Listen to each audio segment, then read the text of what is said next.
اور چوتھا یہ کہ نفاس سے فارغ ہو، تو جب بھی نفاس سے فارغ ہوگی فوراً اس پر غسل کرنا اس پر فرض ہوتا ہے. جیسے ہی کسی نماز کا وقت آیا تو اس پر اب غسل کرنا بھی فرض ہے. اب اگر وہ نماز چھوڑتی ہے تو اس کو 2 گناہ ملیں گے.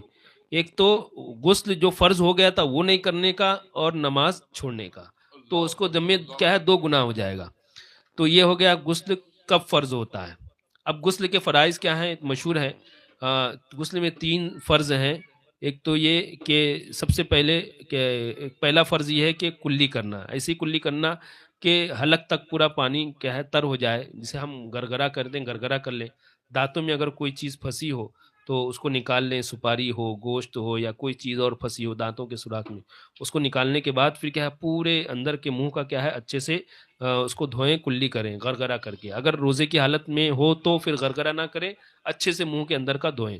دوسرا فرض یہ ہے کہ ناک میں پانی چڑھائے، یہ نرم ہڈی تک، یہ جو نرم ہڈی جو ہل رہی ہے یہ نرم ہڈی تک کیا ہے پانی چڑھائے. اور ناک میں اگر کوئی چیز جو پھنس گئی ہو، جیسے کہ رینٹ وغیرہ، سردی وغیرہ ہونے کے بعد بھیونڈی میں جب دھول اڑتی ہے تو اس کی وجہ سے بہت سختی سے موٹے موٹے جم جاتے ہیں، تو اس کو صاف کرنا ضروری ہے. اگر وہ رہ گیا اور اس کے نیچے پانی نہیں پہنچا تو غسل ادا نہیں ہوگا، وہ ویسے ہی کہ ویسے ہی ناپاک رہے گا. تو اس کو صاف کر کے اچھی طرح ناک تک پانی پہنچانا. تیسرا فرض یہ کہ پورے بدن پر پانی بہانا. یہ ہو گیا غسل فرض. سنت طریقہ یہ ہے کہ سب سے پہلے آدمی غسل خانے میں جائے تو پہلے اپنے ہاتھوں کو دھوئے، اور اپنے ہاتھوں کو دھونے کے بعد پھر بعد میں بالٹی میں ہاتھ ڈالے. پھر سب سے پہلے نجاست کی جگہ کو دھوئے، جہاں پر اگر نجاست لگی ہو تو اس کو دھوئے. اس کے بعد پھر نماز میں کے لیے جیسا وضو کرتے ہیں ویسا وضو کرے. اگر پانی جمع ہونے کی جگہ ہے، یعنی پانی جمع ہوتا ہے، تو پیر نہ دھوئے، ورنہ تو عام طور سے ہمارے جو باتھ روم ہوتے ہیں اس میں پانی کیا ہے بہہ جاتا ہے، تو اس وقت پیر بھی دھو سکتا ہے، کوئی مسئلہ اس میں نہیں ہے. پھر اس کے بعد کیا بولتے اور وضو کرنے میں جو کلی اور ناک میں پانی چڑھانے کا جو طریقہ غسل کا ہے وہ وضو ہی میں کر لے. پھر اس کے بعد 3 مرتبہ دائیں کاندھے پر، 3 مرتبہ بائیں مونڈے پر، اور 3 مرتبہ سر پر.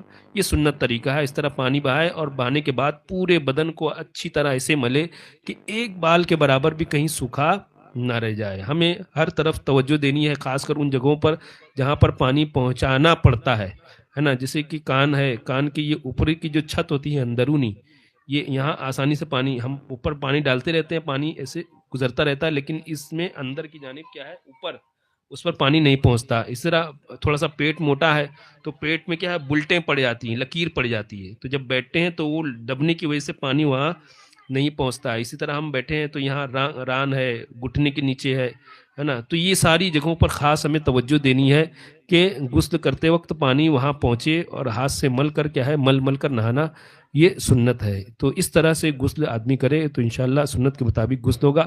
اب جب غسل کر لیا تو اب اسے دوبارہ وضو کرنے کی ضرورت نہیں ہے.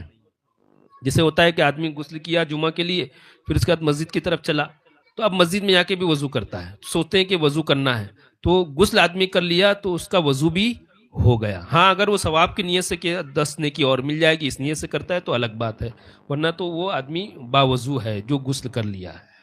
واللہ تعالی علم بالصواب. سبحان اللہ سبحان اللہ. حضرت پر کچھ عوام میں جو کچھ باتیں مشہور ہیں، میں چاہتا ہوں کہ غسل فرض ہونے کے حوالے سے لوگ سمجھتے ہیں کہ ان باتوں سے بھی غسل فرض ہو جاتا ہے. جیسے اگر کتا ہے، کتا ہمارے پیر سے چھو گیا تو ایسی صورت میں کیا غسل فرض ہوگا؟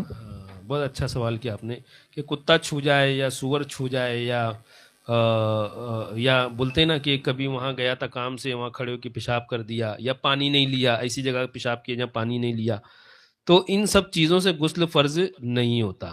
کتے کے چھو جانے سے، کتا اگر سوکھا سوکھا ہے تو کچھ بھی نہیں ہوا.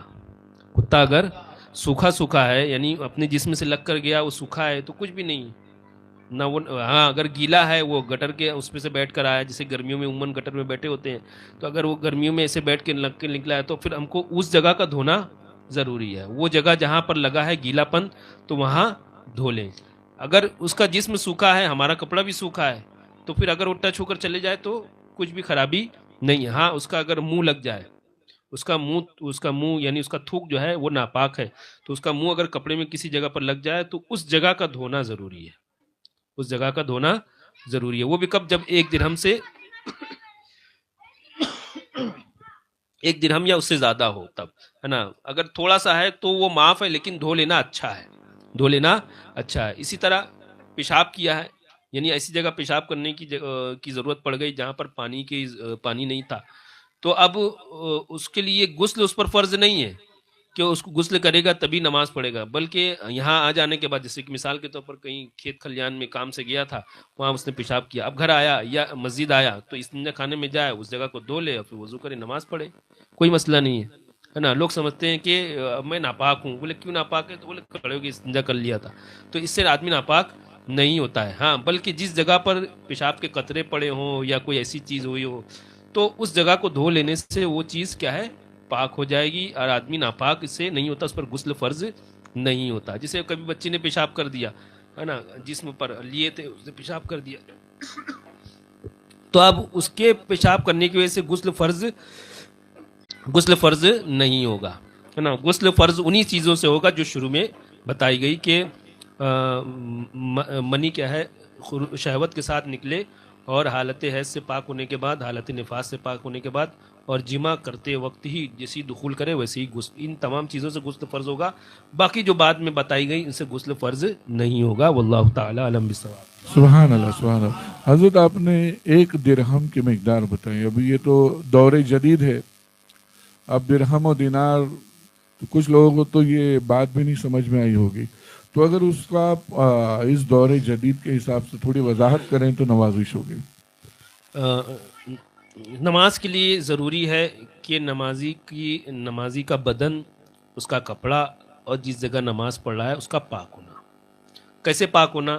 یعنی جو نجاست غلیظہ ہیں یعنی جیسے پیشاب ہے، پاخانہ ہے، شراب ہے اور جیسے کتے کا تھوک ہے اور گٹر کے پانی ہے، جیسے یہ سب جو ہے ہاں خون بھی ہے نا، چاہے وہ جانور کا خون ہو چاہے انسان کا بہتا ہوا خون ہو. کون سا بہتا ہوا جو یعنی تیزی کے ساتھ بہے، جیسے نس کا جو خون ہوتا ہے یوں سمجھ لو آسانی کے لیے کہ نس سے جو خون بہتا ہے وہ، یہ ساری چیزیں کیا ہے ناپاک ہے، نجاست غلیظہ ہے. تو یہ بدن یا کپڑے پر لگ جائیں تو 1 درہم کا مطلب یہ کہ جسے سمجھ لیں آسانی کے لیے کہ ہمارا جو 1 روپے کا یا 2 روپے کا بڑا والا جو سکہ ہوتا تھا اتنی مقدار میں اگر کپڑے یا بدن پر کہیں لگ جائے تو اس کا دھونا ضروری. اتنی مقدار میں لگے تو واجب ہے، اس سے زیادہ لگا ہے تو دھونا فرض ہے، اس سے کم ہے تو معاف ہے لیکن کیا ہے کیا بولتے خلاف سنت ہوگا، اس کو پاک کر لینا یہ ضروری ہے.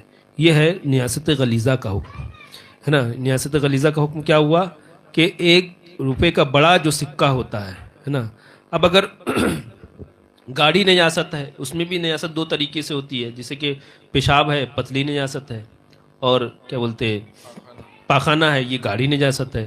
تو اب گاڑی جو نجاست ہے اس میں وزن کا خیال رکھیں گے کہ اتنی وزن میں لگا ہے کیا، جیسے کبھی پاخانہ ایک ہی جگہ پر اونچائی کے ساتھ لگ گیا، پہاڑ کی طرح لگ گیا ہے تو وزن میں اتنی مقدار میں ہے کیا، تو اگر وزن میں اتنی مقدار میں ہے تو پھر وہ 1 درہم کے برابر مانا جائے گا. اور پیشاب جیسی پتلی نجاست ہے تو اس کی لمبائی چوڑائی کا لحاظ رکھیں گے کہ وہ اس گولائی میں اس سے زیادہ تو نہیں ہو رہا، اتنا یا اس سے زیادہ ہو رہا ہے تو پھر اس کا دھونا ضروری ہو جاتا ہے. اس کے پاک کیے بغیر نماز نہیں ہوگی.